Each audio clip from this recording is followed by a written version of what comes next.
Kape po tayo. Masarap ng kape. Epipanyo Labrador. Nakakainom ka pa ba ng kape? Nalalasaan mo ba? Nakakakain ka pa ba? Nakakatulog ka pa ba? Pagkatapos ng ginawa mong paglapastangan sa aming pinakamamahal ng tagapamahalang pangkalahatan, pagkatapos ng ginawa mong paninira, pangbibintang sa aming mangkanib sa Iglesia ni Cristo. Ito lang masasabi ko sa iyo, Epipanyo Labrador, sa bawat sumasamba kami, yung panalangin pangsambahayan, yung panalangin pang-individual, hindi namin nalilimutan ilapit ang aming pinakamamahal na tagapamahalang pangkalahatan na siya ingatan, bigyan ang mabuting kalusugan, karunungan. Hindi namin malilimutan yon na ilapit sa Panginoon Diyos ang aming pinakamamahal na tagapamahalang pangkalahatan. Ako, bilang individual na kaanib sa Iglesia ni Cristo, nadagdagan ang aking panalangin pagka ako'y nanalangin sa Panginoon Diyos, na sana bigyang katarungan ng Panginoon Diyos ang ginawa mong paglapastangan sa aming pinakamamahal na tagapamahalang pangkalahatan.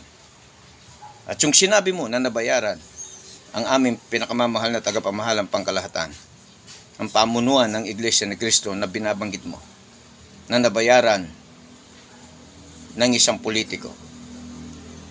Nagkakamali ka. Nasaan ang common sense mo? Nasaan ang utak mo? Hindi ba naiisip? Bibigyan kita ng halimbawa. Halimbawa, 3 milyon na lang kaming mangkanib sa Iglesia ni Cristo. 3 milyon na lang halimbawa. Nagkaisa kami. Magbibigay kami ng tigpipiso. Tigpipiso araw-araw. Magkano na yon? 3 milyon. Sa pangalawang araw, 6 na milyon. Pangatlong araw, 9 na milyon. Pangapat, panglima, pampito. Mahirap na bilangin. Epipanyo Labrador. Mahirap na bilangin. Pagkatapos sasabihin mo, nabayaran ng aming pinakamamahal na tagapamahalang pangkalahatan. Yan ang napakalaking pagkakamali mo. Hindi mo kilalang Iglesia ni Cristo. Napakayaman ng Iglesia ni Cristo.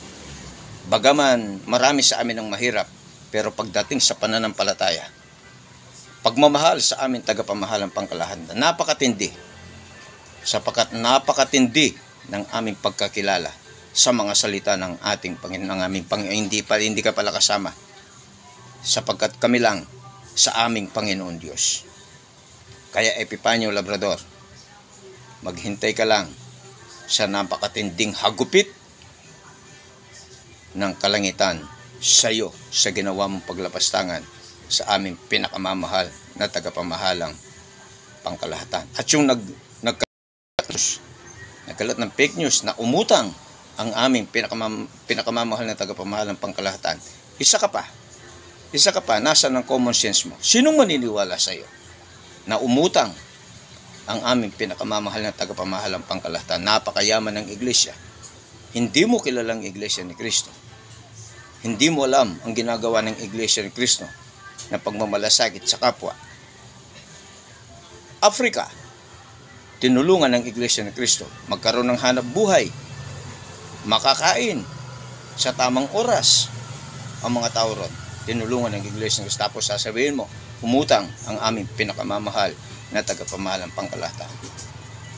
Hindi ko alam kung mayroon nga kayo o talagang unabes wala na common sense. Kaya maghintay kayo sa magiging hagupit ninyo sa ginawa ninyo sa aming pinakamamahal na tagapamahalang at sa Iglesia ni Cristo.